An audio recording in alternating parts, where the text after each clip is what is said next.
దేవుని నామానికి స్తోత్రాలు. చేరికడు వచ్చిన మీ అందరికీ కూడా ప్రభువైన యేసుక్రీస్తు నామములో వందనాలు తెలియజేస్తున్నాం. దేవుని వాక్య భాగమును ధ్యానం చేసుకుందాం.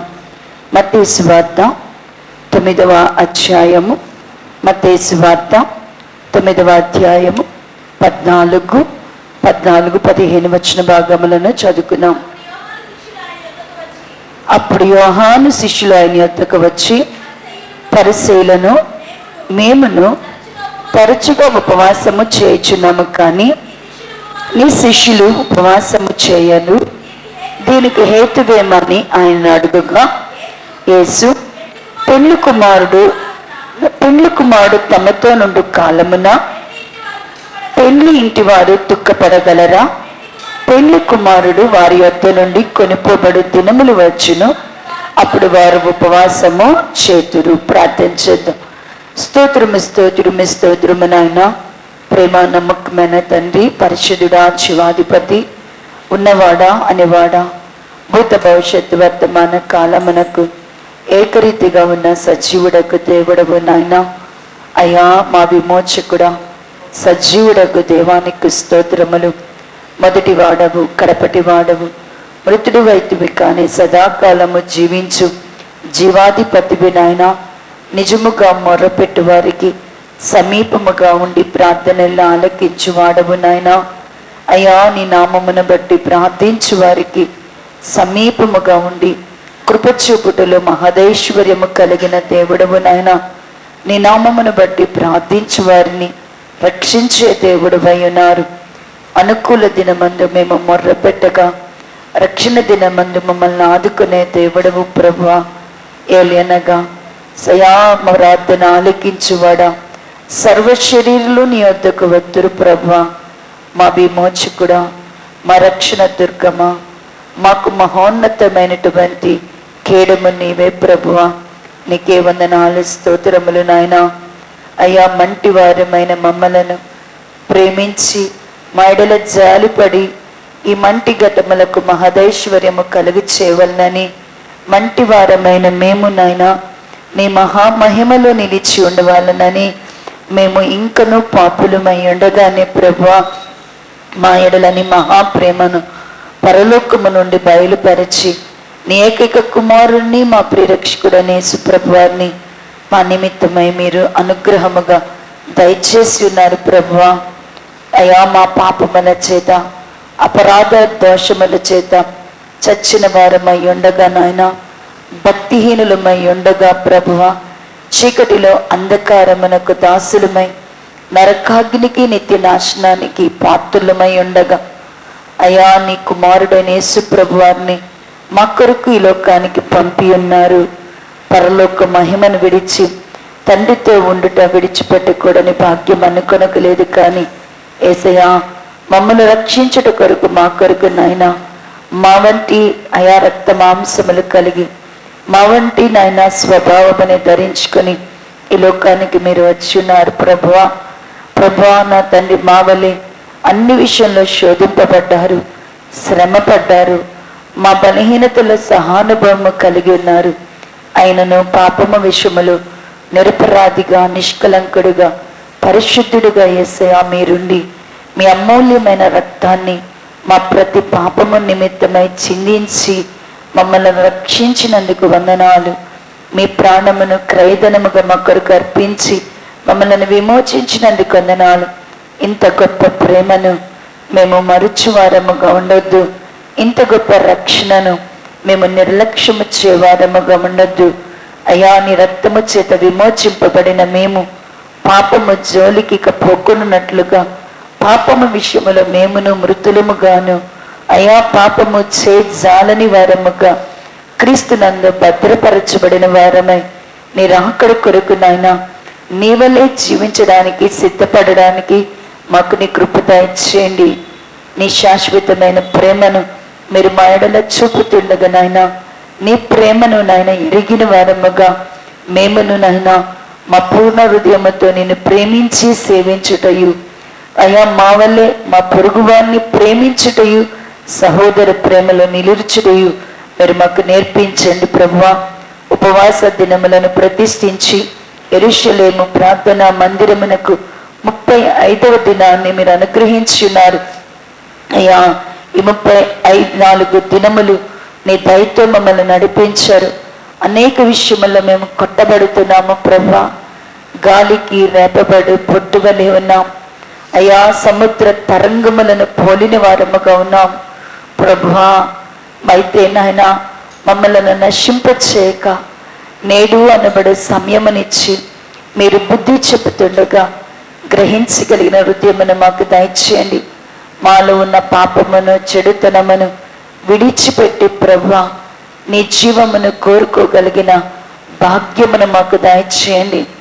ఉపవసించిన మేమునైనా నీకు అనుకూలమైన ఉపవాసమును చేయగలిగిన శక్తిని జీవమును మాకు అనుగ్రహించి ఉపవాసములోని జయమును మాలో ప్రతి ఒక్కరికి దయచేయమని వాక్యమైన దేవా మీరే మాతో మాట్లాడండి.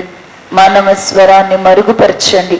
పరిశుద్ధాత్మ ద్వారా మీరే మాతో మాట్లాడి సంగమునకు అవసరమైనటువంటి నీ స్వరమును ప్రతి వాని హృదయములో మీరు వినబడ చేసి నీ వాక్యము చేత శుద్ధి చేయబడినట్లుగా నీ వాక్యము దీపముగా నీ బిడలలో ప్రకాశించినట్లుగా నీ వాక్యము శక్తి కలిగిన నీ వాక్యము చేత వారి ఆత్మలు రక్షింపబడినట్లుగా నీవే వాక్యముని కార్యకారిగా వారి హృదయంలోనికి పంపి మానవుని స్వరాన్ని మానవుని జ్ఞానాన్ని మరుగుపరిచి సంగమైన మాతో మీరే సూటిగా మాట్లాడి మీరే మహిమ పొంది నిత్యజీవము దయచేయమని యేసుక్రీస్తు నామములో అడిగి ప్రార్థించి పొందున్నాము తండ్రి, ఆమేన్.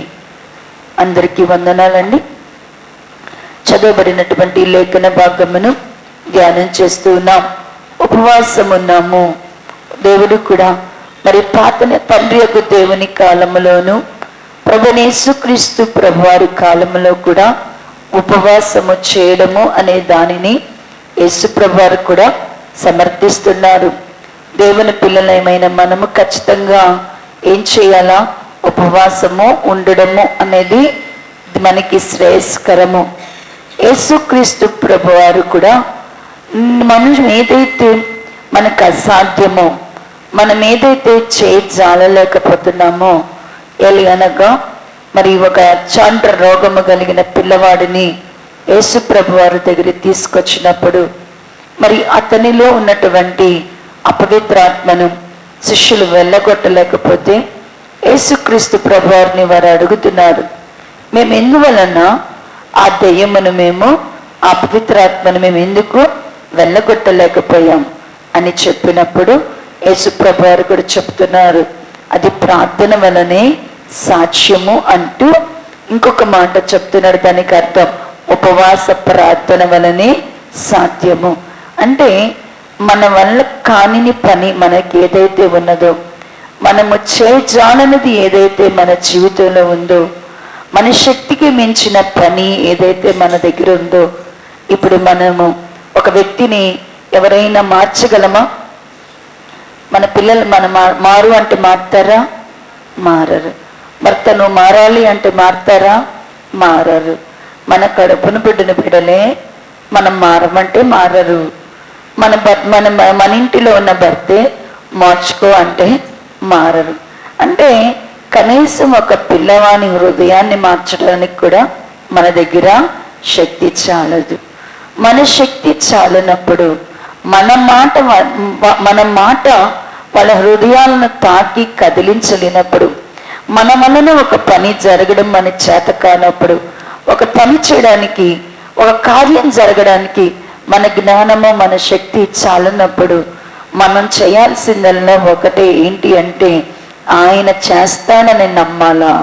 రెండవది ఉపవాసం ఉండి మనము ప్రార్థన చేయాలా.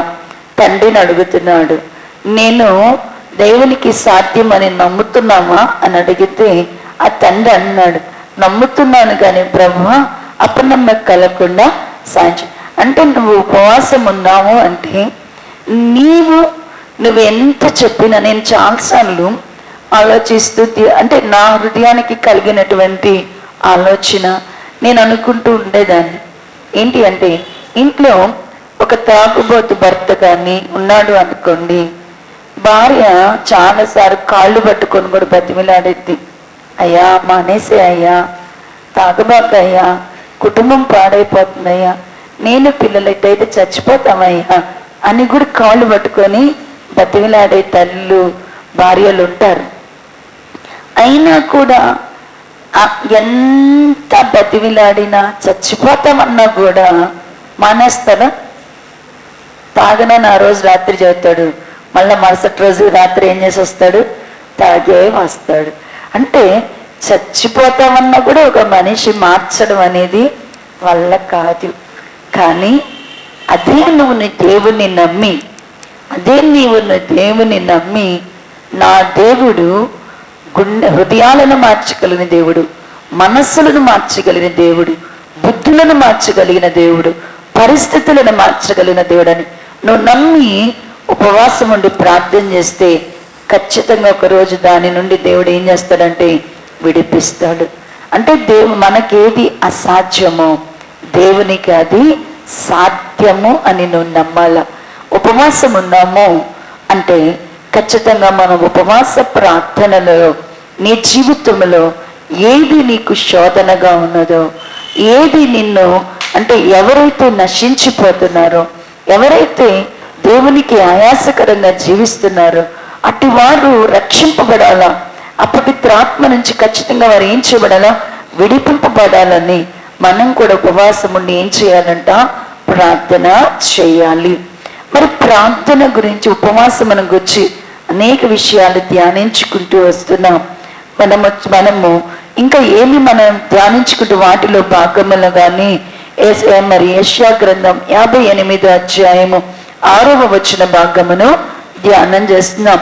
58 6వ వచన భాగములో ఏముంది అంటే కనుక, దుర్మార్గుడు కట్టిన కట్లను విప్పుటయు, కాడిమాన మొక్కులు తీయటయు, బాధింపబడిన వారిని విడిపించి ప్రతి కాడిని విరగొట్టయు నేను ఏర్పరచుకున్న ఉపవాసము కదా అంటున్నాడు. దేవుడు అన్నాడు, దేవుడు ఏర్పాటు చేసుకున్న ఉపవాసము ఏంటి అని చెప్తున్నాడు అంటే, దుర్మార్గుడు కట్టిన కట్లు విప్పబడాలా, ప్రతి కాడిమాను మోకు విరగొట్టబడాలా, బాధింపబడిన వారు విడిపింపబడాలా. ఇది మన చేతులకు దేవుడు అప్పగించారు. అంటే దేవుని పిల్లలమైనటువంటి మనము ఒకవేళ దుర్మార్గుడి చేత కట్టబడితే మన కట్లను మనం విప్పేసుకోవాలా. మనకు కలిగిన వారు ఎవరైనా, మనకు తెలిసిన వారు ఎవరైనా కానీ ఆ కట్ల చేత కట్టబడితే వాటిని మనం ఏం చేయాలంట? విప్పేవారంగా ఉండాల. ఎందుకు అంటే కనుక దుర్మార్గుడు కడతాడు, అలాగనే భక్తిహీనులు కడతారు. పాపం వల్ల కూడా మనం ఏమైపోతామంటే కట్టబడిపోతాం. కాబట్టి వాటిని ఖచ్చితంగా ఏం చేయాలంటే విప్పబడాల. రెండవదిగా ప్రతి కాడిమాను మోకు విరగొట్టబడాల. ప్రతి కాడిమాను మోకు కూడా ఏం చేయబడాలా? విరగొట్టబడాల. కాడులను విరగొట్టుకునే వారంగా ఉండాల. మరి దేవుని పిల్లల మీదనే 2 కాడులు వచ్చి కూర్చున్నాయి. ఒకటి దాస్యం అనే కాడి వచ్చింది, రెండవది లోకం అనే కాడి వచ్చినది. దాస్యం అనే కాడిలో ఉన్నాము. దాస్యము అనే కాడి ఎందుకు వచ్చిందంటే మెలకువ లేకపోవడాన్ని బట్టి దాస్యం అనే కాడి వచ్చింది. ఈ దాస్యం అనే కాడి వలన మన కష్టార్జితం అంతా కూడా అది శత్రువుకి ఆహారంగా వెళ్ళిపోతుంది.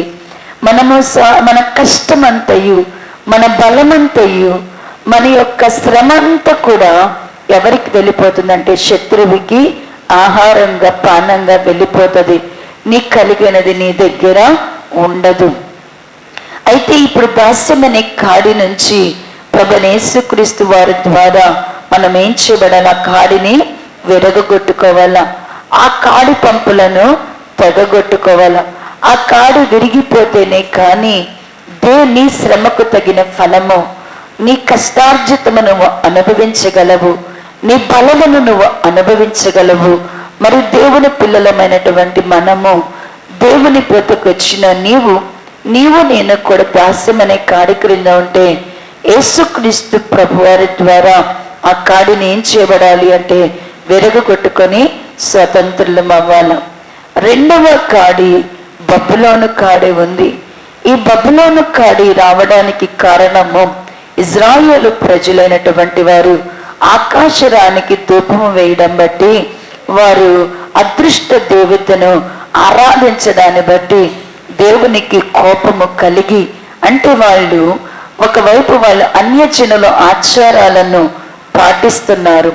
అన్యజనుల ఆచారాలను పాటిస్తూ వారు నక్షత్ర సూచనలు చూస్తూ, శకునాలను చూస్తూ, మాసచర్యలను చేస్తూ, వారి పిల్లలను కూడా అగ్నిగుండాలను దాటిస్తూ అలా ఉండడాన్ని బట్టి దేవుని కోపము రేగిపోయింది.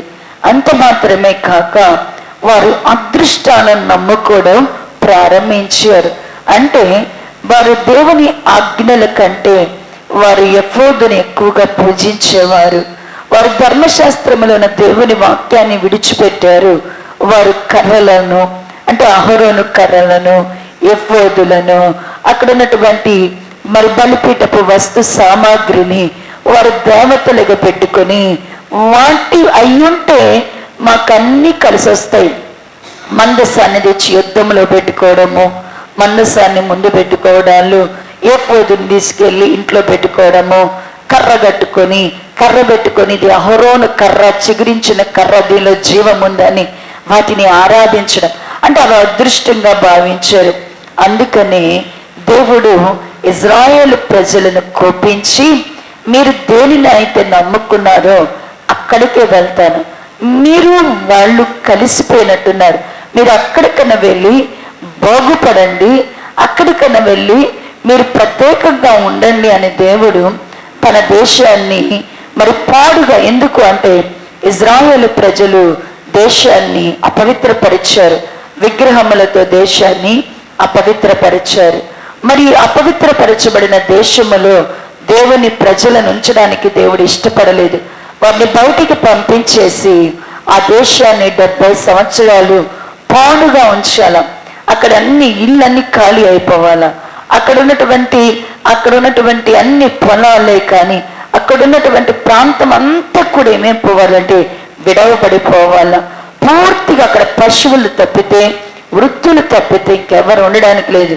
అందరినీ బబులో వెళ్ళిపోండి, మీరు బబులో వెళ్ళిపోయి అక్కడ మీరు ప్రత్యేకత నేర్చుకోండి, అక్కడ అన్యుల జనులు చేసినట్లుగా మనం చేయకూడదని తెలుసుకొని తిరిగి రండి అని దేవుడు పంపిస్తే అక్కడికి పంపించారు. దేవుడు బబులోనులోనికి పంపించి వారికి దేవుణ్ణి ఆరాధించడానికి, దేవుని సేవించడానికి అనుకూలతనిచ్చి వారిని ఇండ్లు కట్టుకోండి, పెళ్ళిళ్ళు చేసుకోండి, తోటలు నాటుకోండి, పిల్లల్ని కనండి, వాళ్ళ పిల్లలకు కూడా పెళ్ళిళ్ళు చేయండి, ఇవన్నీ మీ జీవిత చక్రంలో జరగాల్సిందే. అంత మాత్రమే కాదు, మీరున్న దేశం కొరకు మీరు ప్రార్థించండి, మీ క్షేమం కొరకు మీరు ప్రార్థించండి అని చెప్తే దేవుని పిల్లలు అనేటువంటి వారు, ప్రార్థించాల్సిన వారు ప్రార్థన మానేశారు. ఉత్తమమైన దానిని, యథార్థంగా ఉండవలసిన వారు ఉత్తమమైన దానిని నేర్చుకోలేదు. యథార్థముగా ఉండవలసిన వారు యథార్థతను విడిచిపెట్టారు. ఇంకా వారు ఆ దేశంలోనికి వెళ్ళి ప్రత్యేకముగా ఏ అన్యజనులు ఆచారాలైతే దేవునికి అసహ్యము, అందువారే వాళ్ళు నాకు అన్యులయ్యారు అని దేవుడు చెప్పాడో వాటిలోనికి వీళ్ళు కలిసిపోయారు. అక్కడికి వెళ్ళి కూడా దేనిని బట్టి వారు తరమబడ్డారో ఆ తరమబడిన దాన్ని బట్టి వాళ్ళు పశ్చాత్తాపడి మారు మనసు పొందటలేదు. కానీ వెళ్ళి అన్య దేవతల తట్టు మరలా వాళ్ళు ఈసారి అన్య దేవతలను వారు ఆరాధించటలేదు. కానీ మరి బబులోనికి వెళ్ళిపోయిన తర్వాత వారు సుఖభోగముల యందు వాంఛను పెంచుకున్నారు. ఎందుకు అంటే బబులోను ప్రజలు ఎలా ఉన్నారంటే వాళ్ళు ఒక వైపున వాళ్ళు సర్వదా దొరసానులు అనుకుంటున్నారు, వాళ్ళకి ఏమీ తక్కువ కాదనుకుంటున్నారు, మా పాపానికి తగిన శిక్ష ఏమీ ఉండదు అనుకుంటున్నారు, వారు విజ్ఞాన విద్య ఉంది అని అతిశయపడుతున్నారు. వాళ్ళు కూడా జ్యోతిష్యాలను, నక్షత్ర సూచనలను, మరి మాసచర్యలను చేస్తూ, శకునాలను చూస్తూ వాటిని వెంబడిస్తూ ఉన్నారు. ఇంత చేసినా కూడా ఈ ఆకాశ సమూహమునకు వీళ్ళు పూజలు చేయడం మాత్రమే కాదు, ఈ బబులోనీయులు ఎలాంటి వారు అంటే దేవుని భయము లేనివారు. దేవుడు అంటే వాళ్ళకి ఏమి లేదు, భయము లేని వారు, క్రూరులు అంటున్నారు. వారు క్రూరత్వము కలిగిన వారు, బలాత్కారం కలిగిన వారు. వారికి దేవుడు అంటే, మనుషులంటే ఏమాత్రము భయం లేదు. వాళ్ళు అందుకని ఏం చేసేవాళ్ళు అంటే సుఖభోగములందు వాళ్ళు వాంఛ కలిగిన వారుగా ఉండి, వాళ్ళు అక్కడికి వచ్చే వారితో కూడా ఎలా టెంప్ట్ చేయడం ప్రారంభించారంటే సుఖభోగములను నేర్పించారు.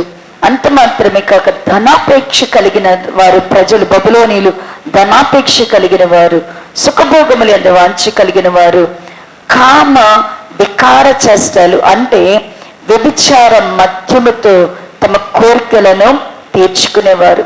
ఇలాంటి ప్రాంతములో మరి దేవుని ప్రజలైన వారు ఉండి వారి మధ్య ప్రత్యేకంగా ఉండవలసిన వారు, వారి మధ్య ప్రత్యేకంగా ఉండి లోకానికి దేవుణ్ణి చూపించవలసినటువంటి ఇజ్రాయెల్ ప్రజలు ఏం చేశారు అంటే కనుక వీళ్ళు కూడా ఏమి నేర్చుకోవడం ప్రారంభించారంట. ఇజ్రాయెల్ దేశం నుంచి వెళ్ళగొట్టబడిన వారు బబులోన్ దేశానికి వెళ్ళి దేవుని పిల్లలు కూడా సుఖభోగములకు అలవాటు పడబడ్డారు.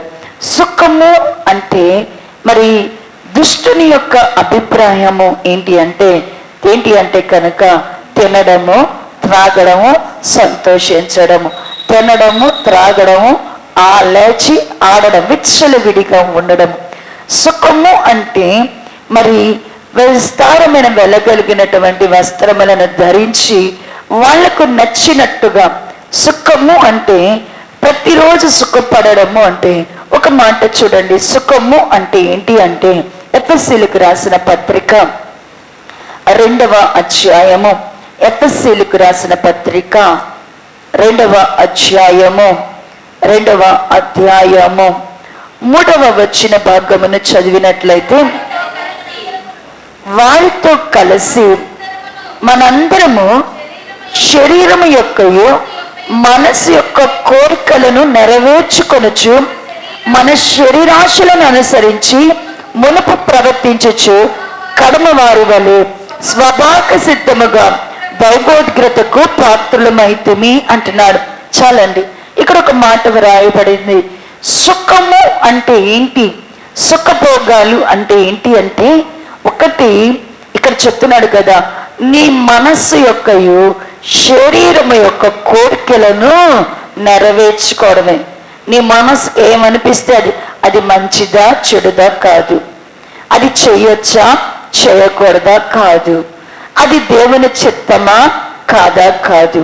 నీ మనస్సుకి ఏమనిపిస్తే నీ మనస్సుకు నచ్చినట్లుగా ఉండడం, నీ శరీరము కోరిక కలిగినట్లుగా, నీ శరీరమునకు నచ్చినట్లుగా నీ శరీరము యొక్క కోరికలను నెరవేర్చుకోవడం అంటే సుఖభోగాలలో ఉన్నాము. సుఖభోగాలతో మనం ఉన్నాము అంటే మనము కూడా సుఖాశక్తి కలిగిన వారంగా ఉన్నాం. బబులోనీలైతే వాళ్ళు అన్నారు, వాళ్ళు తినడము, త్రాగడము, విచ్చలవిడిగా ఆడడము, పాడడము, వరిష్టానుసారంగా దానిలోనే వారు ఏమనుకున్నారు, సంతోషం అనుకుంటున్నారు. ధనవంతుడు కూడా అంటున్నాడు, ధనవంతుని గురించి కూడా యేసు ప్రభువు చెప్తున్నాడు, నీవు ప్రతిదినం కూడా ఎలా ఉన్నావు, సుఖాన్ని అనుభవించామని రాయబడి ఉంది. అబ్రహాము గారు కూడా అంటున్నాడు, నీకు ఇష్టమైన సుఖాన్ని నువ్వు అనుభవించే బ్రతికిను. సుఖం అనుభవించడం అంటే ఇక శరీరానికి అదుపు లేదు, శరీరం అనేది కంట్రోల్ ఉండదు, శరీరాన్ని ఎలా కాపాడుకోవడం తెలుసుకోలేకపోవడం, మనసును కంట్రోల్ చేసుకోలేకపోవడం, శరీరం యొక్కయు మనసు యొక్క కోరికలను అనుసరించి వారు ప్రవర్తించడాన్ని సుఖభోగాలు అంటారు. దాన్ని ఏమంటారంటే సుఖభోగాలు అంటారు. ఇప్పుడు దేవుని పిల్లలలో ఇప్పుడు దేవుని ఇజ్రాయేల్ ప్రజలు బబులోను దేశానికి వెళ్ళి మొదట ఏం నేర్చుకున్నారంట, సుఖభోగముల యందు వాంఛనాశక్తిని కలిగినారు. సుఖాశక్తిని నేర్చుకున్నారు, సుఖభోగములు. అందుకని చూడండి, దేవుని వాక్యం కూడా చెప్తుంది కదా, 1 తిమోతి రాసిన పత్రిక 5వ అధ్యాయము, 1 తిమోతి పత్రిక 5వ అధ్యాయము 6వ వచన భాగము 21.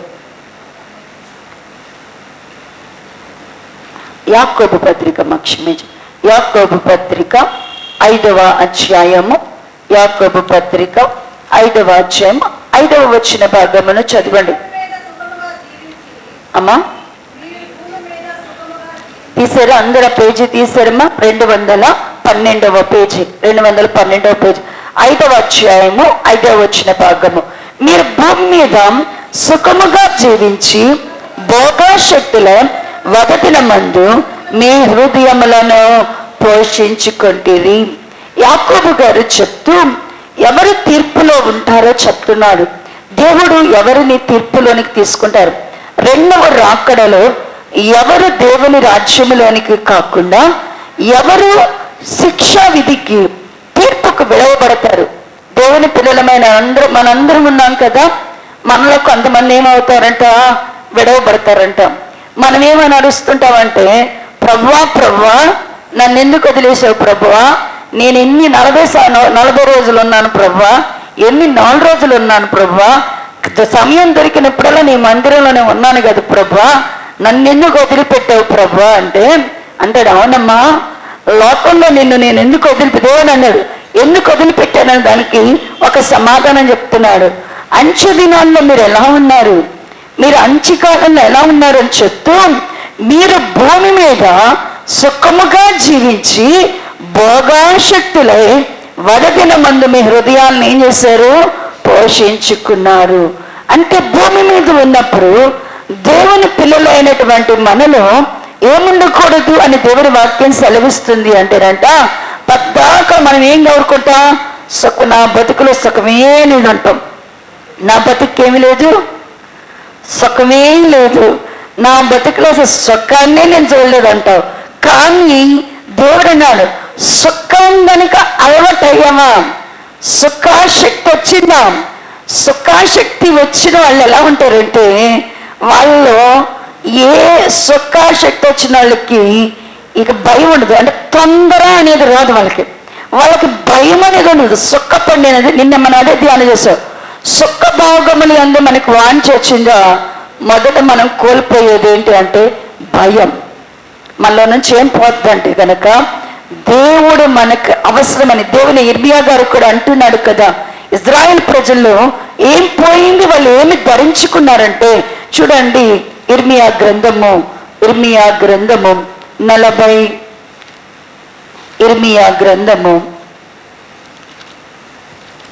ఇర్మియా రాసిన గ్రంథము 44వ అధ్యాయము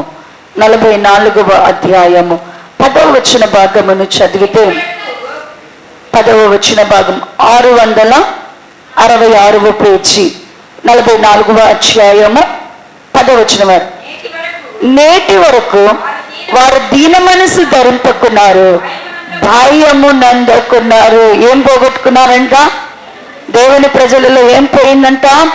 ఎందుకు పోయింది ఈ భయం అనేది? ఎందుకు పోయింది? ఎప్పుడు పోద్ది మనలో దేవుని భయం అనేది?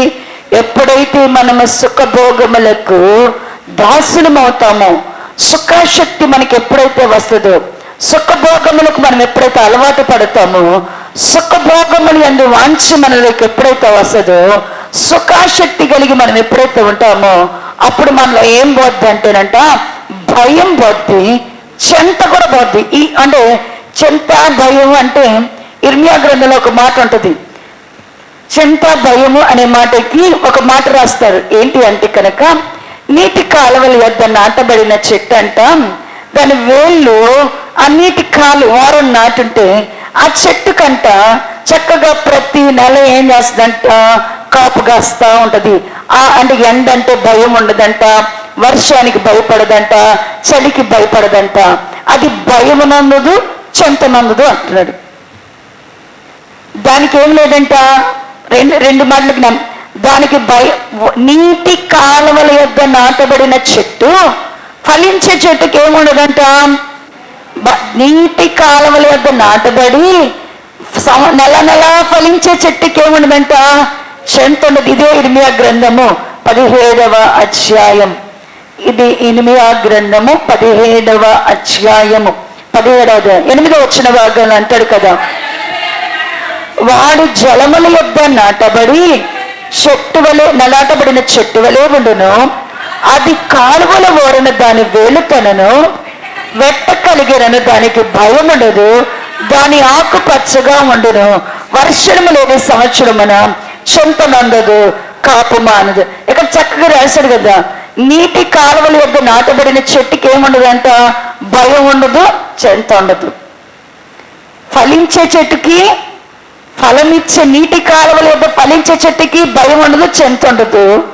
సుఖభోగములు ఎందు వాంఛగలిగిన వారికి కూడా ఏముండదంటేనంట, బాగా వినాలా, సుఖభోగాల్లో పడిపోయామనుకోండి, మనకు చెంత లేదు, భయం లేదంటే నేను ఏదో ఫలిస్తున్నాను అనుకోబాకండి.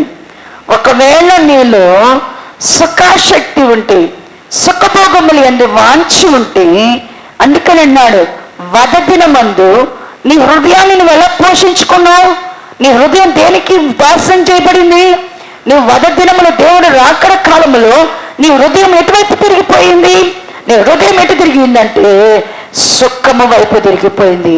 రాకడ దినాలలో నీలో నీ హృదయంలో నీ హృదయము సుఖానికి, ఎవరేమైపోతే నాకేంటి, నా పిల్లడు చెడిపోతే వాడి కర్మ వాడిది, నేనేం చేయలేను, చెప్పి అలసిపోయా.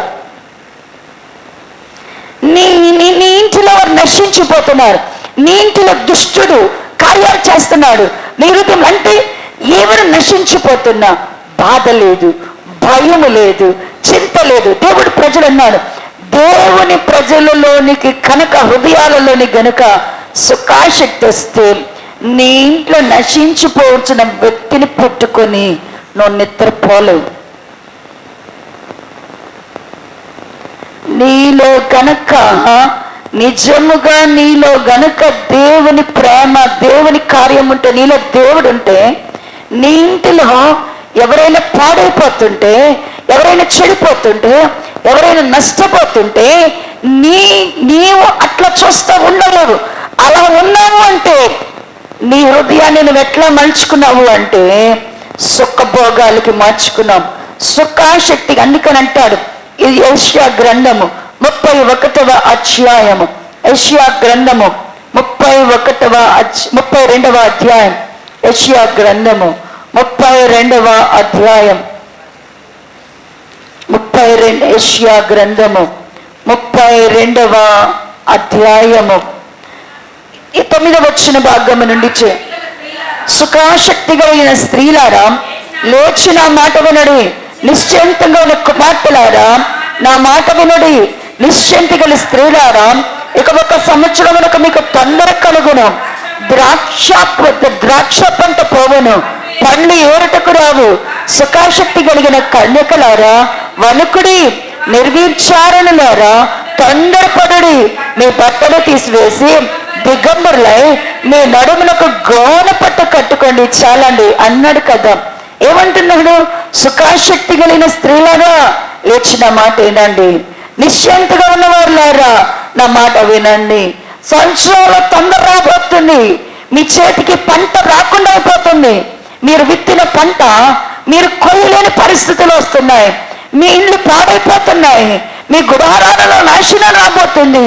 మీరు ఎలా నిశ్చయంతగా ఉన్నారు అన్నాడు. నిశ్చయంత కలిగిన వారులారా లేండి, సుఖాశక్తి కలిగిన వారా వనకండి, నిర్విచారణలారా తొందరపడండి, లేచి మీ వస్త్రములు విప్పి దిగంబరులై గోనెపట్ట కట్టుకోండి అంటుంటే, అంటే సుఖాశక్తిలో ఉన్నప్పుడు, సుఖభోగములకు మన హృదయం అప్పగించుకున్నప్పుడు, మన హృదయంలో ఏమి తినాలా, ఏం తాగాలా, ఏం సంపాదించాలా, మన హృదయంలో ఎప్పుడు కూడా ఏముంటుందంటే అన్యజనులకు ఉంటుంది. అన్యజనులు యేసుప్రభు వారు చెప్తున్నారు, మత్తయి సువార్త 6వ అధ్యాయం అంటున్నాడు, అన్యజనులకు ఉండేటువంటి కోరిక ఏంటి అంటే కనుక, అన్యజనులు ఎప్పుడు దేని గురించి చింతపడతా ఉంటారు? ఏమి తినాలా, ఏమి త్రాగాలా, ఏమి ధరించుకోవాలా, ఏం సంపాదించుకోవాలా. అన్యజనులకి ఎప్పుడు ఉండేటువంటిది దేవుని, జీవము కలిగిన దేవుని కలిగి లేనటువంటి వారికి ఉండే బాధ అంటే ఏంటంటే, నేను ఏం తినాలా, ఏం తాగాలా, ఏం ధరించాలా, ఇంకా ఏం సంపాదించుకోవాలా అనే బాధ. అంటే వాళ్ళ మనసంతా కూడా భూ సంబంధమైన వాటి మీద ఉంటాయి.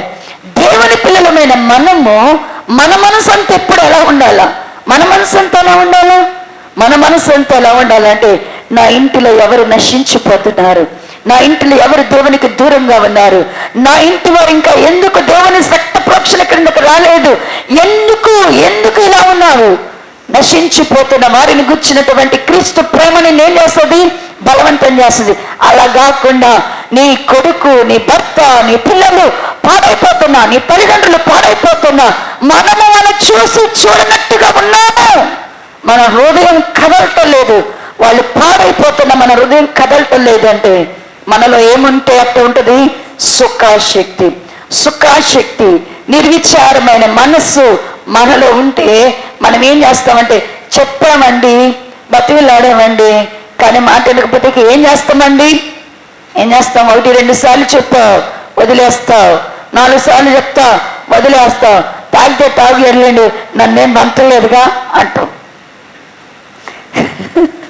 తాగితే తాగెళ్ళండి, నన్ను బంతలేదుగా అది కాదు సుఖ. అలా నువ్వు ఉన్నావు అంటే నీలో ఏమున్నది అంటే కనుక వద దినములను దేన్ని పోషించుకుంటున్నావు? నీ హృదయాన్ని సుఖభోగముల చేత పోషించుకుంటున్నాం. సుఖాశక్తి దేవుని పిల్లలకు తగిన. దేవుడు ఇంకా అంటాడు చూడండి ప్రియులారా, ఆమోసు గ్రంథము 6వ అధ్యాయము, ఆమోసు గ్రంథము 6వ అధ్యాయము 6-7 వచన భాగమని చదువు. 758వ పేజీ మొదటి లైన్ చెప్పండి. మొదటి లైన్ చదువు. మొదటి వచనము, మొదటి లైన్, 6వ అధ్యాయం మొదటి లైన్ చదువు. సియోనులో నిర్విచారముగా ఉన్న వారికి శ్రమ చాలా. అక్కడ ఆగి 5వ వచన భాగం నుండి చదవండి.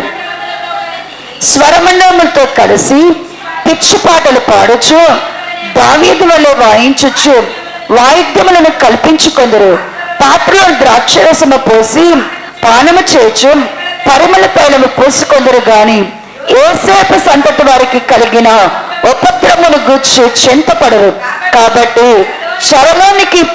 చెరలోనికి ముందుగా పోవారితో కూడా వీరు చెరలోనికి పోవదురు. అప్పుడు సుఖాశక్తులు చేయద్వని గతించిపోవును అంటున్నాడు. సుఖాశక్తి, నిర్విచారమైన స్థితి దేవుని పిల్లలలో ఉండడానికి దేవుడు ఇష్టపడటలేదు. ఇప్పుడు ఇజ్రాయేలు బబులోనికి పోయి ఏం నేర్చుకున్నారు? బబులోనికి పోయి ఏం నేర్చుకొచ్చుకున్నారంట? సుఖాశక్తి వచ్చేసింది. సుఖభోగములు ఎందువారు ఏం నేర్చుకున్నారంట? వాంఛపడ్డ నేర్చుకున్నారు. వాళ్ళకు కూడా ఏం కావాలనిపిస్తుందంట? అయ్యో, చెరలో నుండి మనము చెరలో ఉన్నాం, మన దేశాన్ని దేవుడు మనల్ని విడిపించి దేశంలో నుంచి దేవుడు మనల్ని వెళ్ళగొట్టాడు. శత్రు రాజ్యంలో దేవుడు మనల్ని తీసుకొచ్చి పెట్టాడు. మన ఇంటికి మనం ఎప్పుడు వెళ్తాం? మన ఇంటిలో మనం ఎప్పుడు ఉంటాం? మన దేవుణ్ణి ఎప్పుడు మనం నిర్భయముగా సేవిస్తాం? ఎప్పుడు మనము మన పిల్లలము ఆయన వాగ్దాన దేశములో దేవుని కొరకు సిద్ధపడతామని ఆలోచన లేదు. ఎప్పుడు తిరిగి వెళ్దామని ఆలోచన లేదు. వీళ్ళ మనసులన్నీ వెళ్ళిపోయినాయి అంటేనంట సుఖభోగములు తట్టు వెళ్ళిపోయినాయి. దేవుని భయము వారిలో నుంచి వెడలిపోయింది. రెండోది ఏమంటే వాళ్ళలో చెంత కూడా లేదంట. ఏమి లేదంట? యోసేపు సంతతి వారికి కలుగుతున్న ఉపద్రవమును గుచ్చి చింత లేదంట. నశించిపోతున్న చెరలో ఉన్న వారిని గుచ్చి వారికి ఏమి లేదంట? చింత లేదంట. ప్రియులారా, నిజముగా ఈ ఉపవాసాల్లో నీ ఇంట్లో దేవునికి దూరముగా ఉన్న వారి కోసం ప్రార్థన చేస్తున్నావా? భారంగా కన్నీళ్లతో ప్రార్థన చేస్తున్నావా? నీ కన్నీళ్లతో తడుపుతున్నావా? దేవుని వద్దకు వచ్చి దేవుని బిడ్డలైనటువంటి వారు ఎంత నిర్విచారంగా ఉంటున్నామో, ఎంత సుఖాశక్తిని మన ఆలోచన అంతా ఏంటి? ప్రార్థన చేసిన ఇంటర్నల్ గా లోపల ఒకటి పెట్టుకుని ఉంటాం. ఏంటి అంటే, నాకు దేవుడు ఏం చేస్తాడు? ఈ సంవత్సరం నేను ఇల్లు కట్టుకుంటానా లేదా? ఈ సంవత్సరం అయినా నాకు రావాల్సిన డబ్బులు వస్తాయా రావా? ఈ సంవత్సరం అయినా నాకు అది కలిసి వస్తుందా? అంటే లోపల ధనాపేక్ష, లోపల ఏం తినాలని ఆశ, లోపల ఏం త్రాగాలని ఆశ, లోపల ఏం ధరించాలని ఆశ, లోపల ఏం సంపాదించాలని ఆశ. ఇవి సుఖభోగములు ఎందు వాంఛ కలిగిన వారిలో ఉంటాయి. ఇది బబులోను లోకం అంతా కూడా ఇప్పుడు దేని చేత పట్టబడి ఉన్నది అంటే సుఖభోగముల చేత వాంఛినది. సుఖభోగములతో నువ్వు ఉన్నావా? దేవుని భయమును కోల్పోతావు. నీ శరీరం యొక్క మనసు యొక్క కోరికలను నువ్వేం చేస్తావు? అనుసరించి నడుస్తావు.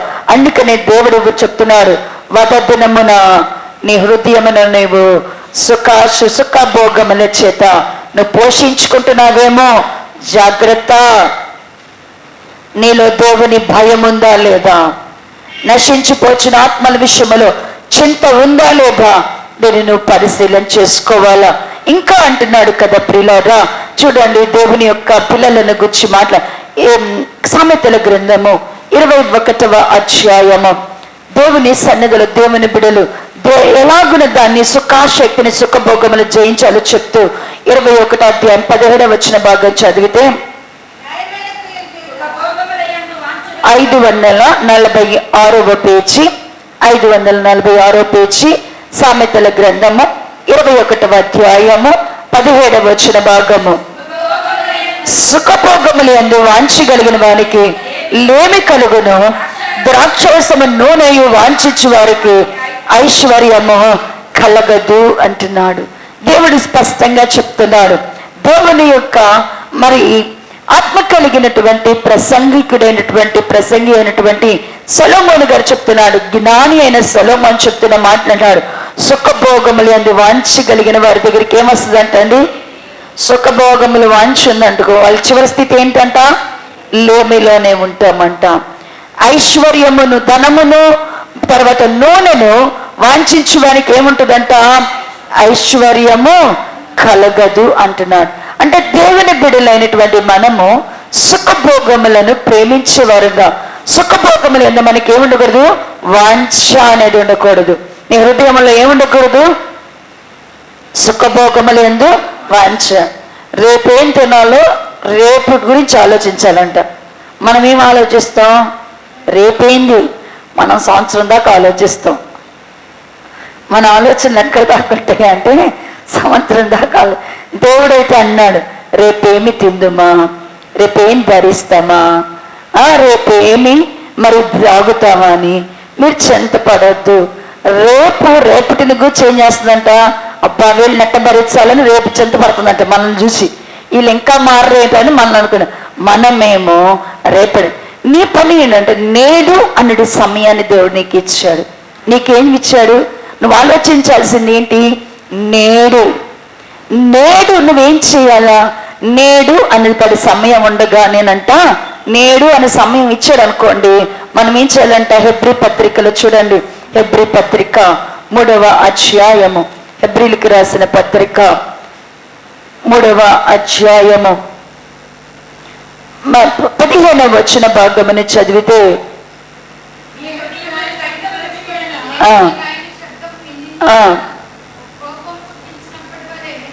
మీరు ఆయన శబ్దమును విని ఎడల కోపము పుట్టించినప్పుడు వలె మీ హృదయములను కఠినపరుచుకొనడని ఆయన చెప్పిన గనక పాపము వల్ల కలుగు భ్రమ చేత మీలో ఎవడును కఠినపరచబడుకున్నట్లు నేడు అనబడి సమయం ఉండగానే, ఏమన్నదంటండి? నేడు అనబడి సమయం ఉండగానే అంటే ఈ రోజుకి దేవుడు మనం బతికించాడు. నేడు అనబడి సమయం ఉండగానే ప్రతి దినము ఒకడినొక్కడికి బుద్ధి చెప్పుకొనుడి. ఏలయనగా మొదటి నుండి మనకున్న దృఢ విశ్వాసము అంతము వరకు గట్టిగా చెప్పటని ఎడలని క్రీస్తులో పాలివారిది. నేడు అనే సమయాన్ని దేవుడు నీకు ఇచ్చాడు. నేడు అనే సమయాన్ని నీకు దేవుడు ఇస్తే, ఈ సమయంలో నేడు అనే సమయంలో రేపటికి మనం ఏం చేస్తాం? నేడు అనే సమయంలో దేని గురించి ఆలోచిస్తాం? మనం ఏం ఆలోచిస్తాం? రేపటిని గురించి చింతపడతా ఉంటాం. నేడు ఈ రోజు నువ్వేం చేయాలా? ఇప్పుడు నువ్వేం చేయాలా? నేడు అనే సమయము నీకు ఇచ్చినప్పుడు నువ్వేం చేయాలంటే, ఒకవేళ నేను జీవము కలిగిన దేవుని విడిచిపెట్టేటువంటి దుష్ట హృదయాలు ఏమైనా ఉందా? విశ్వాసం లేకపోతేనంట మన హృదయాల్లో ఏముంటుందంట? దుష్ట హృదయాలు. విశ్వాసం, మన హృదయంలో విశ్వాసం లేదనుకోండి, మన హృదయాలను ఏమని పిలిచాడు? దుష్ట విశ్వాసము లేని దుష్ట హృదయం మనలో ఉంది అని చూసుకోవాలా. ఇంకా పాపం, మనలో ఉన్న పాపాన్ని బట్టి మన హృదయాలు ఏమైనా కఠినంగా ఉంటున్నాయా? దేవుడు మార్చుకో అని చెప్పినా ఇంకా నీ హృదయం మారట్లేదు అంటే ఏంటి? ఆ హృదయం ఏంటి? మారు అంటున్నాడు దేవుడు. దేవుడు అన్నాడు, లేచి ప్రార్థన చేయి అంటాడు, చేస్తానంటావు, కానీ ఏం చేయవు. చెయ్యం. ప్రార్థన చెయ్యి, మళ్ళీ నిన్న మాట్లాడాడు ప్రార్థన చేయమని, ఇవాళ కూడా దేవుడు మాట్లాడతాడు ప్రార్థన చెయ్యి అంటాడు. ప్రార్థన చేయకుండా వెళ్ళిపోతాడు, దాన్ని ఏమంటారు చెప్పండి? ఆ హృదయాన్ని ఏమంటారు? మంచి హృదయం అంటారా? అయ్యా నీకే తెలుసు అని వెళ్ళిపోతామా? అంతేనా? దేవునికే తెలుసు అంటే మా స్థితి అంత ఇట్టకి వెళ్ళిపోతారంట. దేవునికి కూడా చాలా సాకులు చెప్పేవాళ్ళు చాలా మంది ఉన్నారంట. పెళ్లి విందుకి ఖచ్చితంగా రావాలి, పెళ్ళి ఎప్పుడు అన్నారంట. అంటే పెళ్ళి ఎప్పుడు అంటే చెప్తాను నా కొడుకు పెళ్ళి ఎప్పుడు అని చెప్తానట. మమ్మల్ని తప్పకుండా పిలవాలి విందుకి, ఎంత ఖచ్చితంగా పెళ్లికి విందుకి ముందు రోజే వస్తామన్నారంట. సరే ఇంత బతిలాడుతున్నాను నా పెళ్లి అంటే నా కొడుకు పెళ్లికి వీళ్ళందరూ రావాలని చాలా ఆత్రపడుతున్నారు అనుకొని ఏం చేశాడంట, పెళ్లి పిలుపు పత్రికను పంపించాడంట. యజమానుడు తండ్రి కొడుకు పెళ్లికి పంపించారంట. మీరు ఎప్పటి నుంచి అడుగుతున్నారు, మీరు ఆశించిన సమయం వచ్చేసింది, మీరు ఎదురు చూస్తున్న నా కుమారుడు పెళ్లి వచ్చేసింది, మీరందరూ తప్పకుండా పెళ్లికి రావాలా, విందు కూడా చేయాలి అని చెప్పారంట. కార్డు చూసి బాగుంది కార్డు అన్నారంట. చూసి అనుకుంటాను, అర్రే రే ఆ రోజే నా పెళ్లి కూడా ఉంది, అరే రే ఆ రోజు నేను ఇప్పుడే పెళ్లి చేసుకున్న నా భార్య ఆ రోజే నన్ను షికారుకి తీసుకెళ్ళమంది అంటున్నాడంట ఒక ఆయన. ఇంకొక ఆయన అయ్యయ్యో అబ్బా ఆ రోజే నేను సంతలో జత ఎడ్లు కొనాలా అమ్మాలనుకున్నాను. ఇంకొక ఆయన అనుకుంటున్నాడంట అబ్బా ఆ రోజే అర్జెంట్ పని. ముందంతా ఏం చేశారు, పెళ్ళెప్పుడు విందెప్పుడు అన్నారు, పెళ్ళెప్పుడు విందెప్పుడు అన్నారు. వచ్చిన పెళ్ళికి వెళ్ళాల్సిన సమయంలో, విందుకు వెళ్ళాల్సిన సమయంలో ఏం చెప్తున్నారు అన్నాడు. యజమాని అన్నాడు పెళ్ళికి రారా అంటే అయ్యగా అన్నారు కదా, సార్ ఏమనుకోబాకండి బ్రదర్, ఆ రోజు నాకు అర్జెంట్ పని ఉంది, ఆ రోజు నాకు చాలా ఎమర్జెన్సీ పని ఉంది, ఆ రోజు నేను మా భార్యకు మాట ఇచ్చేసాను తీసుకెళ్తానని. అంటే నేడు అన్న సమయాన్ని దేవుడు నీకు ఇస్తే నువ్వు కూడా ఇలానే ఉంటున్నావేమో. నేడు నీకు ఈ రోజున అనుకూల సమయం ఇచ్చాడు దేవుడు ప్రార్థన చేయడానికి, మొరపెట్టడానికి, కన్నీరు కాల్చడానికి. దేవుని హృదయాన్ని మెత్తం చేసినప్పుడు నువ్వు దాన్ని దాటి రేపు చేస్తానులే, ఈరోజు నేను పనుందని వెళ్ళిపోయావు అంటే ఆ హృదయాన్ని ఏమంటారు? చాలా మెత్తని హృదయం అంటారా? ఏ హృదయం అంటారు? కఠినమైన హృదయం. అందుకని నేడు అనే సమయం ఉండగానే మనము బుద్ధి చెప్పుకోవాలా. నేడు అనే దేనికి ఇచ్చాడంటే దేవుడు మనం బుద్ధి నేర్చుకోవడానికి, సమయాన్ని సద్వినియోగపరచుకోవడానికి. నేడు అనే సమయం ఎందుకు ఇచ్చాడంటే నీ హృదయాన్ని పరిశీలించుకోవడానికి, నీ హృదయంలో ఏమైనా చెడుతనం ఉంటే సరి చేసుకోవడానికి. నేడు అనే సమయం దేవుడు నీకు ఎందుకు ఇచ్చాడంటే నీ విశ్వాసాన్ని బలపరుచుకోవడానికి దేవుడు నేడు అనే సమయం ఇస్తే, నేడు అనే సమయాన్ని ఏం చేస్తామో ఇది వదిలేసి రేపేం తినాలా, రేపేం తాగాలా, రేపేం ధరించాలా, రేపు నేను ఎట్ట బతకాలా, రేపటిని గుర్చి చింతగలిగిన వారు, రేపటిని బతుకును గుర్చి భయపడేవారు, రేపటి దినమును గుర్చి ఆలోచించేవారు అందరూ కూడా సుఖభోగములు యందు వాంఛ కలిగిన వారు. నేడు అనే సమయం ఇవ్వగానే నీ హృదయాన్ని నువ్వు దేని చేత పోషించుకుంటావు? నీ హృదయం ఎలా పోషింపబడాలా? నీ హృదయంలో ఎప్పుడు ఏముండాలా? నీ హృదయం అనే ధననిధిలో ఏముండాలా? ఎప్పుడు దేవుడు అన్నాడు నీ హృదయమైన ధననిధిలో ఏముండాలా? సద్విషయాలు ఉండాలా, వాక్యం ఉండాలా. ఇవి లేకుండా నీ హృదయమును హృదయం అంతా కూర్చొని ఇక్కడ కూర్చొని కూడా మూడవది నాకు బాగా నీరసంగా ఉంది వెళ్ళంగానే టిఫిన్ చేసేయాల. ఇంట్లో ఏం టిఫిన్ ఉంది అని ఆలోచించే వాళ్ళు ఉండరు. ఇక్కడే ఏం కొనుక్కొని తీసుకెళ్ళాలని ఆలోచించే ఏడు కూర్చొని ఏం ఆలోచిస్తాం? ఏమి తినాలి, ఏం తినాలి అంటే హృదయాన్ని ఇప్పుడు ఎక్కడ దేంతో పోషించుకుంటున్నాం? దేంతో పోషించుకుంటాం? ఇక్కడ కూర్చొని తిండితో పోషించుకుంటున్నాం. అంటే ఇప్పుడు ఇలాగా మన హృదయంలో సుఖభోగములు ఉన్నాయంటే మనము బుద్ధిని నేర్చుకోము, హృదయాన్ని పరిశీలించుకోవడము, విశ్వాసాన్ని కాపాడుకోలేము. సుఖభోగములతో మన హృదయం ఉంటే. అందుకని అంటాడు కదా మొదటి తిమోతి పత్రిక 6వ అధ్యాయము 5వ అధ్యాయము 6వ వచన భాగం. మొదటి తిమోతి పత్రిక సుఖభోగముల యందు ప్రవర్తించినది బ్రతికిచ్చుండియు చచ్చినదై ఉండును. దేవుని దృష్టిలో ఎవరు సంఘంలో ఎవరు చచ్చిపోయారంట? చచ్చిపోయిన వాళ్ళకి కనపడతామంట. మనం ఎవరు చచ్చిపోయి కనపడతారంట అన్నాడు కదా, అన్నాడు సుఖభోగములు యందు ప్రవర్తించినది, సుఖభోగములు యందు ప్రవర్తించినది బ్రతికి ఉండి కూడా చచ్చినదై ఉండను. అంటే ఇప్పుడు బబులోనులోనికి వెళ్ళినటువంటి ఇజ్రాయేలులు నేర్చుకున్నది ఏంటి అంట? వాళ్ళ మీదకి లోకమని కాడి వచ్చేసిందంట. ఏమి నేర్చుకున్నారు? వాళ్ళు అక్కడికి పోయి సుఖభోగములను నేర్చుకున్నాడు. సుఖభోగములు యందు వాంఛను వారు నేర్చుకున్నారు. సుఖభోగములతో ప్రవర్తించడం వారు నేర్చుకున్నారు. సుఖాశక్తిని వారు నేర్చుకున్నారు. వారికి భయము పోగొట్టుకున్నారు. దేవుని భయం, చింతను పోగొట్టుకున్నారు. ఎందుకు? నశించిపోతున్న వారిని గుర్చిన వారికి ఏమి లేదంట, చింత భారము లేదు. ప్రియులారా, ఇప్పుడు నువ్వు ఎక్కడున్నావు? నువ్వు కూడా బబులోను కాడి క్రింద ఉన్నావా? లోకం అనే కాడి క్రింద ఉంటే నీ హృదయంలో కూడా దేవుని కంటే ఎక్కువగా నువ్వు దేవుని ప్రేమిస్తావంటే దేవుని కంటే ఎక్కువ సుఖభోగములను, దేవుని కంటే ఎక్కువగా సుఖాశక్తిని కోరుకుంటాం. దేవుని కంటే ఎక్కువగా మరి నిర్విచారంగా ఉండడానికి దేవుని సన్నిధిలో దేవుని కంటే ఎక్కువగా భోగేచ్ఛలను కోరుకుంటాం.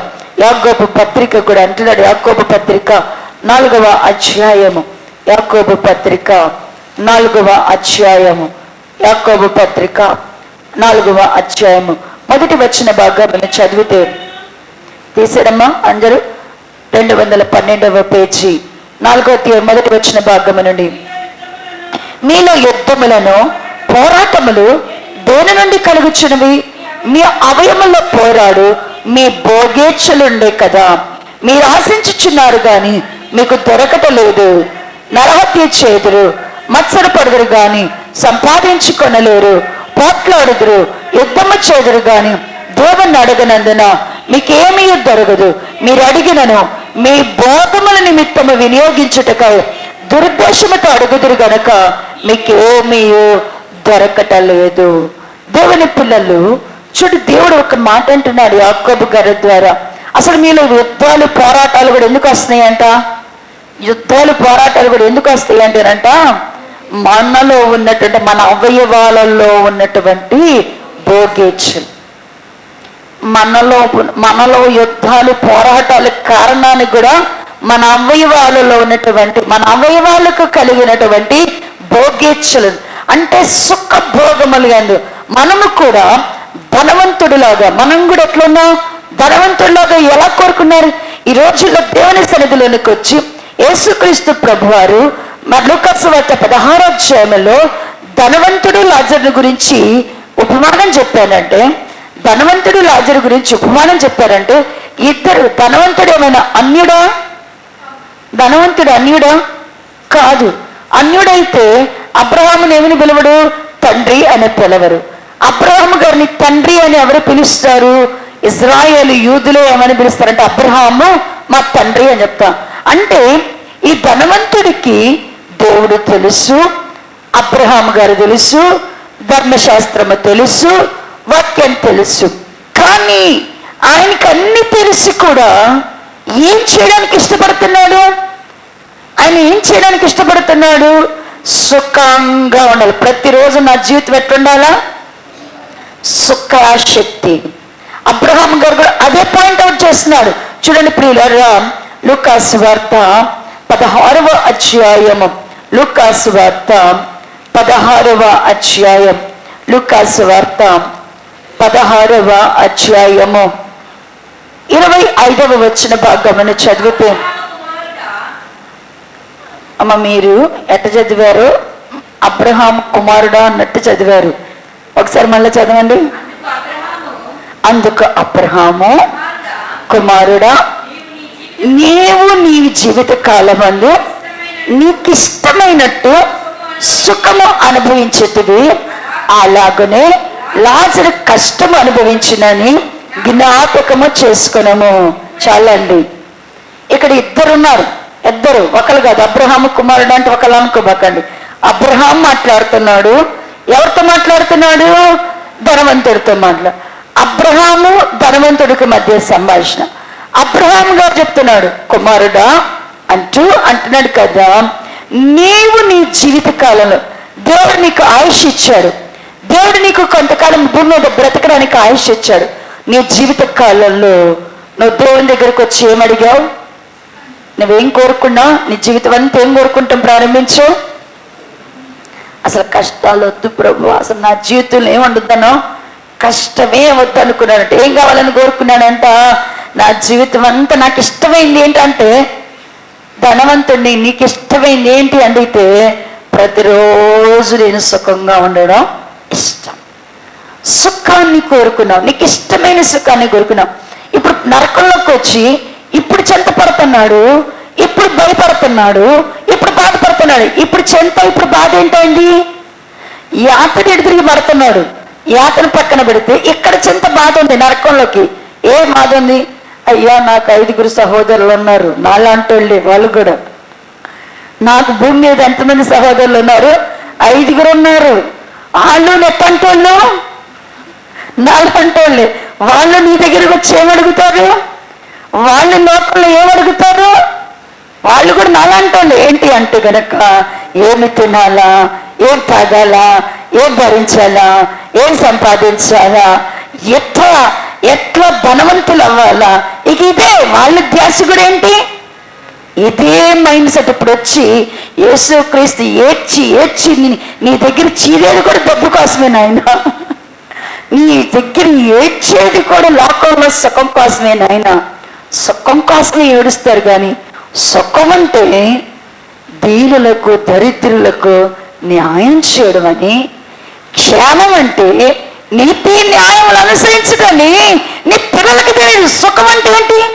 నీతి న్యాయములు అనుసరించుట, దరిద్రులకు దీనులకు ఏం చేయాలంటే న్యాయము చేత సుఖమని వస్తే ఆ సుఖాన్ని వదిలేసి ఇప్పుడు ఏ సుఖం కావాలో?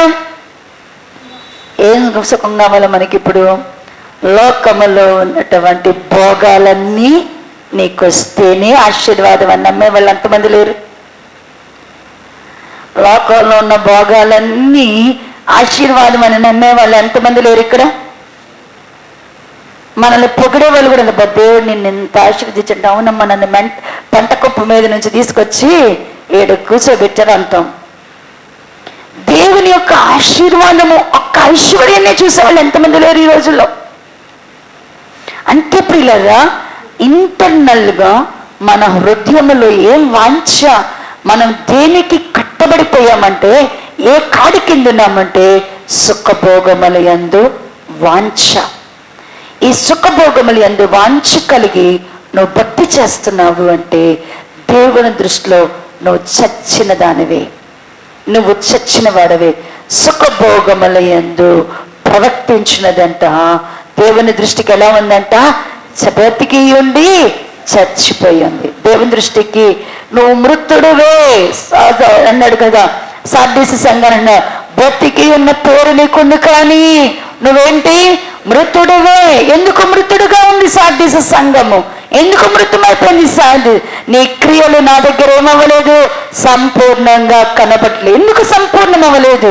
ఎందుకు క్రియలు సంపూర్ణ అంటే దేవుని దగ్గరికి వచ్చి దేవుని రాజ్యం అంటే తెలిసి, దేవుని రాజ్యం ఎలా ఉండాలో తెలిసి, దేవుని రాజ్యానికి వెళ్ళడానికి సిద్ధపడవలసిన నీవు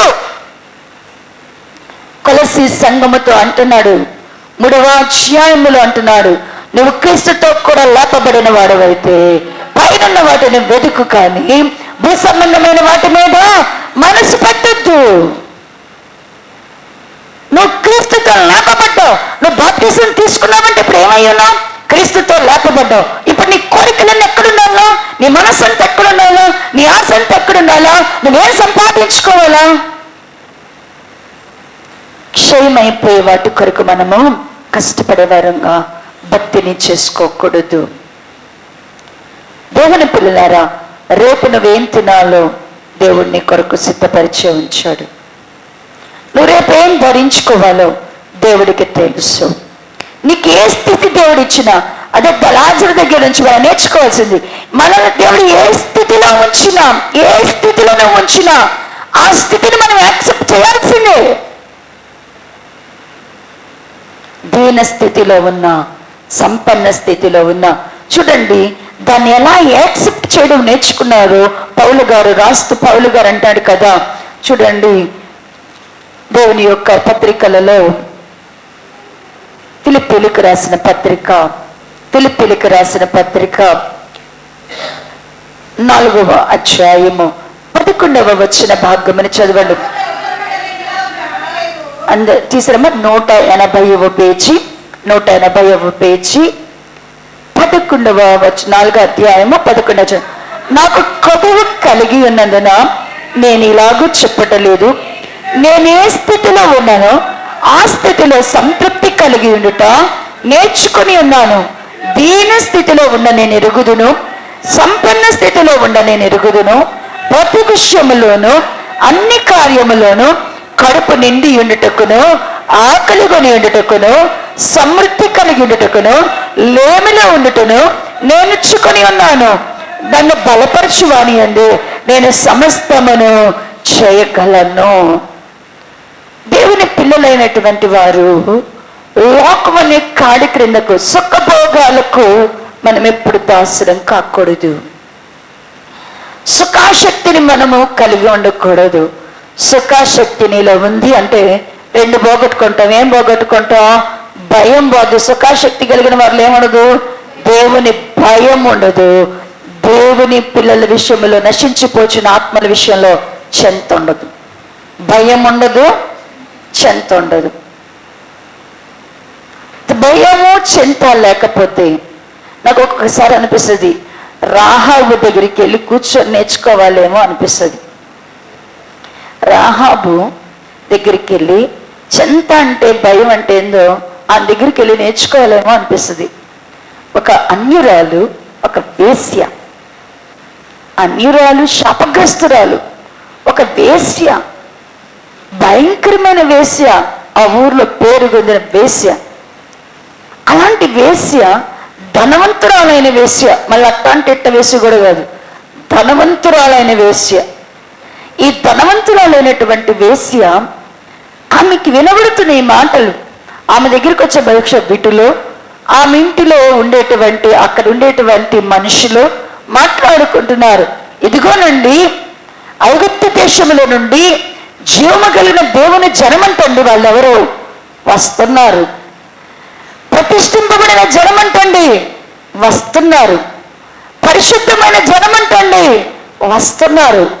వాళ్ళ దేవుడు వారి ముందు సైన్యములకు అధిపతిగా ఉంటాడంట. వారి దేవుడు అద్భుతాలు చేస్తాడంట. వారి దేవుడు యుద్ధాలు చేస్తాడంట. వారి దేవుడు మరి మహత్కార్యములు చేస్తాడంట. అటువంటి దేవుడు వారి ముందుంటాడంట, వారి వెనుకుంటాడంట. ఆ దేవుడు పరిశుద్ధుడంట. ఆ దేవుడంట పరిశుద్ధుడంట. ఇవన్నీ వేసి చెవుల్లోకి వినబడుతుంటే ఆమెకంట ఆ వేశ్య వృత్తి, డబ్బు ఇవన్నీ పోయినాయి అంట.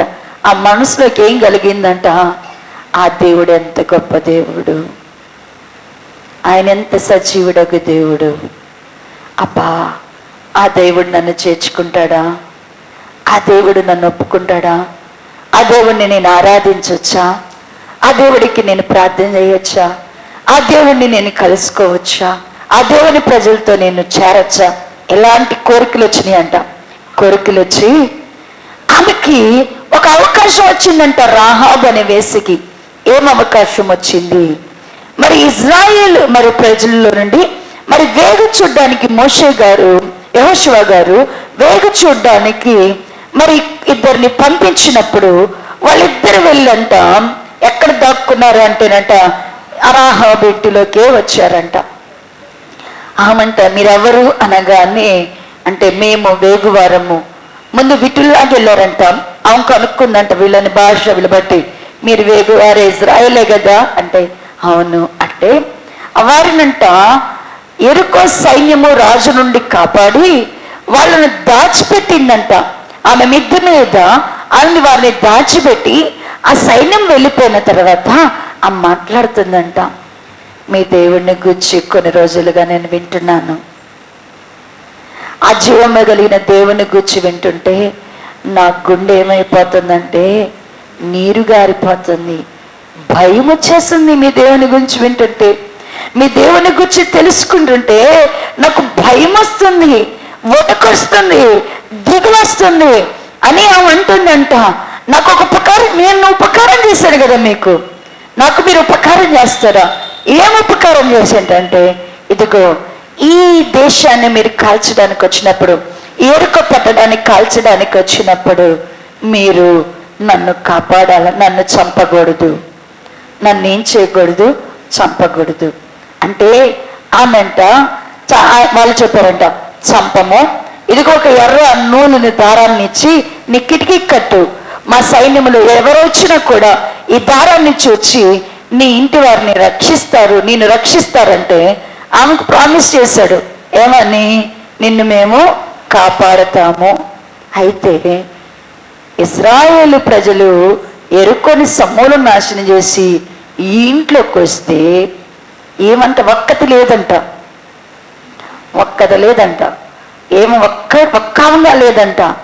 వాళ్ళ అమ్మా నాన్నని, అక్కాజెల్లులను, వారి భార్యలను, వారి పిల్లను, ఆమెకు కలిగిన క్రీడంతటిని తీసుకొచ్చి మమ్మలందరినీ కూడా, అంటే ఆమె చూడండి, ఆమె జీవము కలిగిన దేవుణ్ణి తెలుసుకున్నప్పుడు తన ఇంటిలో ఒక వేశ్య ఎంత చింత కలిగి ఉన్నది. వేశ్యకి ఏమైనా రెస్పాన్సిబిలిటీస్ ఉంటాయా? వేశ్య వృత్తిలో ఉన్న వాళ్ళకి ఏమైనా రెస్పాన్సిబిలిటీస్ ఉంటాయా? అలాంటి ఆమె ఎలా అంటే, ఒక్కసారి మన జీవము కలిగిన దేవుని మన హృదయంలో ఉంటే, మన ప్రభు మన హృదయంలో ఉంటే, మన దేవుడు మనం సేవించిన దేవుడు మన హృదయంలో ఉంటే, మనము నశించిపోయే వారి విషయంలో చింత కలిగి ఉంటాం. మనము నిబ్బరంగా ఒక్కరోజు కూడా పడుకోలేము. ఇంట్లో ఎవరైనా దేవునికి విరోధంగా ఉండి పాపాన్ని చేస్తా ఉంటే భక్తి కలిగిన వారు నిజంగా నిద్రపోలేరండి, నిద్ర పట్టదు. ఎందుకంటే దేవుని ఆత్మ వాళ్ళని గురించి ఏం చేపిస్తాడంటే, మొర్ర పెట్టిద్ది, ఆత్మలో పోరాడిస్తుంది. మనం ప్రశాంతంగా వాళ్ళు తాగారు, లేకపోతే వాళ్ళు తిరుగుబోతులుగా ఉన్నారు, వాళ్ళు దేంతో పోతే నాకెందుకు, వాడు బతుకుతాడు, నాకు ఇంటికి డబ్బులు చేసి ఇట్టుండవు. అయ్యో నా పిల్లవాడు పాడైపోతున్నాడు, నా భర్త పాడైపోతున్నాడు, నా తండ్రి పాడైపోతున్నాడు, నా సహోదరుడు పాడైపోతున్నాడు, నా చెల్లి పాడైపోతుంది, నా అక్క పాడైపోతుంది. ఈ స్థితి వద్దు ప్రభువా, ఈ రోజు రాకరిస్తే ఎంత వేదన ఉంటుందో తెలుసా? మనం రక్షింపబడి మన ఇంటిలో వారు విడవబడితే ఎంత వేదన ఉంటుందో తెలుసా? పాతాళంలో ఉన్న ధనవంతుడికి ఏం వచ్చింది? పాతాళంలోకి పోయినాక ఏం వేదన వచ్చింది? నేను యాతన పడుతున్నాను, సరే నా సంగతి వదిలే, ఎవరున్నారంటున్నాడు అక్కడ? ఇంకా నాలాంటి వాళ్ళు 5 ఉన్నారు. నాలాంటి వాళ్ళు తిండి పిచ్చోళ్ళు, నాలాంటి బట్టలు పిచ్చోళ్ళు, నాలాంటి వస్త్రాలు పిచ్చోళ్ళు, నాలాంటి తాగే పిచ్చోళ్ళు, నాలాంటి సుఖపడే పిచ్చోళ్ళు ఉన్నారు. వ్యభిచార మధ్యలో ఉన్నారు నాలాంటి పిచ్చోళ్ళు, నా తమ్ముళ్ళు. కనీసం వాళ్ళైనా మారడానికి వాళ్ళైనా అంటే ఎంత చింత వచ్చేస్తుందో. ప్రియులారా, నువ్వు కూడా సుఖభోగాల్లో నువ్వు ఉంటే నీలో దేవుని భయం ఉండదు, చింత ఉండదు. వస్తావు దేవుని దగ్గర కూడా ఏం అడుగుతావు? ప్రభువా ఒక్కిల్లి, ప్రభువా ఎంత గూడి, ప్రభువా ఏడికి వస్తావు? ప్రభువా అందరూ బాగున్నారయ్యా, నన్ను చిన్న చూపు చూస్తున్నారయ్యా, నేను పోగొట్టుకున్న అన్నీ నాకేమైపోవాలి, ఇప్పుడు వచ్చేయాలి. నాకు అదే ప్రభు, భూ సంబంధమైన వాటిని అన్నిటినీ అడిగి, భూ సంబంధమైన ఈరోజే రాకడొస్తే వెర్రివాడా అన్నాడు. నా పైన అన్నాడు, నా ప్రాణమా సుఖించుము, తినుము, త్రాగుము, సంతోషించుము. నీకు జీవిత కాలానికి సరిపడే కొట్లు ఏం పెట్టానో బాగా అస్థి గురిస్తే దేవుడు ఏం మాట్లాడుతున్న ఒక స్వరం వినబడుతుంది, వెర్రివాడా, ఈ రాత్రి నిన్ను పిలుస్తున్నాను, నువ్వు సంపాదించిన ఆస్తి ఎవరికి ఇస్తావు? మనం ఈ భూ సంబంధమైన ఆస్తులు సంపాదించడము కన్నా మన పిల్లలను, మన కుటుంబాలను రక్షింపబడాలని వాంఛ దేవుని పిల్లల్లో ఉండాలి. బబులోనులో మనం ఉన్నాము. బబులోను కాడి ఉంది అంటే మనలో కూడా సుఖాశక్తి ఉంటుంది, సుఖభోగములు అని వాంఛ ఉంటుంది. మన హృదయాలు, మన శరీరంలో అవయవాలు కూడా దేని కొరకు పోరాడుతుంటాయంట? భోగేచ్ఛల నిమిత్తమే పోరాడతాయి. ఈ రోజున దేవుని పిల్లలమైన మనము ఆ భోగేచ్ఛలను విడిచిపెట్టాల. ఒకవేళ నీలో సుఖాశక్తి ఉంటే పశ్చాత్తాపడదా, ప్రభువా నా ఇంటిలో రక్షణ లేకుండా ఇంతమంది ఉన్నారు ప్రభువా, నా ఇంటిలో నీకు దూరంగా ఇంతమంది ఉన్నారు ప్రభువా, నా ఇంటిలో మేము చాలా బాధపడుతుంటాం. దేవుని సేవకులుగా పెద్దోళ్ళు ఎవరైనా ఇంకా మారకపోతే నేను మా నాన్న గురించి బాగా దుఃఖపడుతుంటా. మా నాన్నకి వెళ్ళినప్పుడల్లా, మా నాన్నతో మాట్లాడేటప్పుడల్లా మా నాన్నతో నేనేం చెప్తానంటే, నాన్న నువ్వు నాకు ఎన్ని చెప్తావు, మా నాన్న డబ్బులు ఎక్కడున్నాయో చదువుతాడు, డబ్బులు ఎంత ఉన్నాయో చెప్తాడు, ఎవరికి ఏమి ఇవ్వాలో చదువుతాడు, ఆయనకి డబ్బులు, ఆయన చచ్చిపోతే సమాధి కూడా ముందే కట్టించుకున్నాడు మా నాన్న, సమాధి కూడా ముందే కట్టించుకొని పెట్టుకున్నాడు, ఒంగోలు సమాధులు ముందే అన్ని చెప్తాడు. ఆయన జ్ఞాపకార్థ కూడికి కూడా డబ్బులు మాతో చేత పెట్టకూడదని మా నాన్న అన్నీ పెట్టేశాడు. అన్నీ పెట్టి అన్నీ చెప్తాడు. చెప్తే నేను మా నాన్న ఒక్కటే మాట అంట, నాన్న ఇన్ని చెప్తావు, నాన్న ఇన్ని చెప్తావు, నీ ఆత్మ దేవుని దగ్గరికి వెళ్ళిద్దని ధైర్యంగా చెప్తావా? నీ ఆత్మ రక్షింపబడకపోతే నేను ఇదే మా నాన్న గురించి ఏడుస్తా.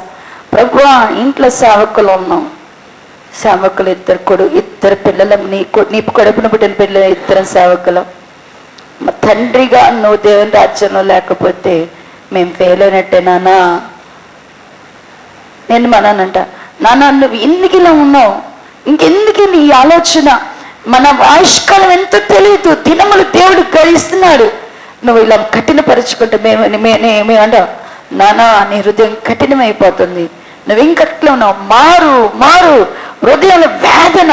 నేను మా అమ్మ దగ్గర ఇదే ఏడుస్తుంటా, మా అమ్మ దగ్గర ఇదే చేస్తా, నాన్న మారాడా, నాన్న మాటలు మారినాయా, నాన్న ఆలోచన మారిందా, నాన్న ఎట్టున్నాడమ్మా. నా ఇంటిలో కూడా నాకు ఇదే బాధ ఉంటుంది. నేను ఎప్పుడు ఆస్తిపాస్తుల గురించి నా భర్తను ఒక్కరోజు కూడా నువ్వు అది సంపాదించావా, అది తెచ్చావా, ఇది ఉందా, ఏ రోజు నేను అడగను. నాకు అది కొనియమని కూడా అడగను. ఒకసారి తడతాడు, నువ్వు కనీసం డబ్బులు ఉన్నప్పుడు ఒక బంగారం అన్న అడిగేవా నా చేత, కనీసం అదన్నా మిగిల్చేవాడిని కదా, అది కావాలని అడగబుద్ధి కాదు.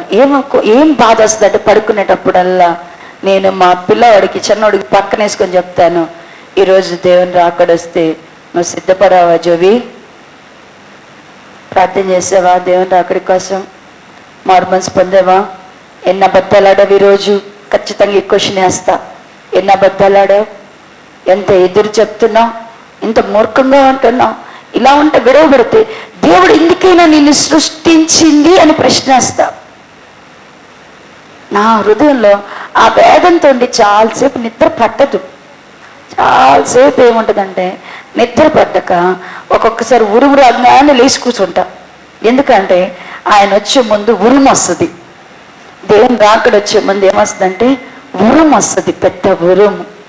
ఉరుములలో ఆయన దిగి వస్తాడు.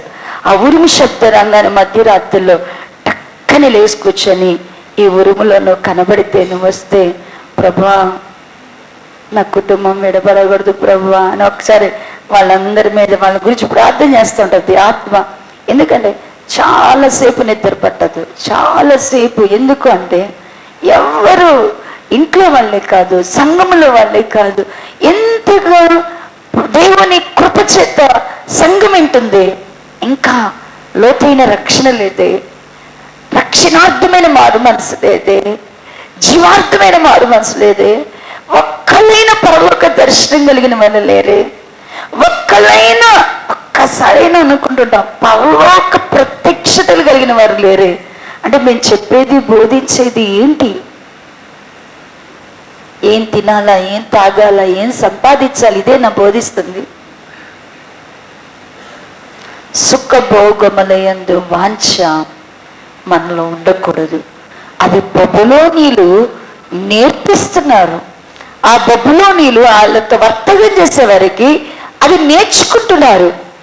దేవుని పిల్లలమైనటువంటి మనము సుఖభోగములను విడిచిపెట్టవలసిన వారము. సుఖభోగములు యందు వాంఛ ఉందా? ధనాపేక్ష మనలో ఉందా? కామాతృత మనలో ఉందా? మనము లోకం అనే కాడి క్రింద ఉంటాం. ఈ కాడి మన మీద ఉంటే దేవుని రాజ్యంలోనికి వెళ్ళలేం. మిగతా విషయాలను రేపటి దినం ధ్యానం చేసుకుందాం. తల వంచినట్లయితే ప్రార్థన చేసుకుందాం. ప్రార్థన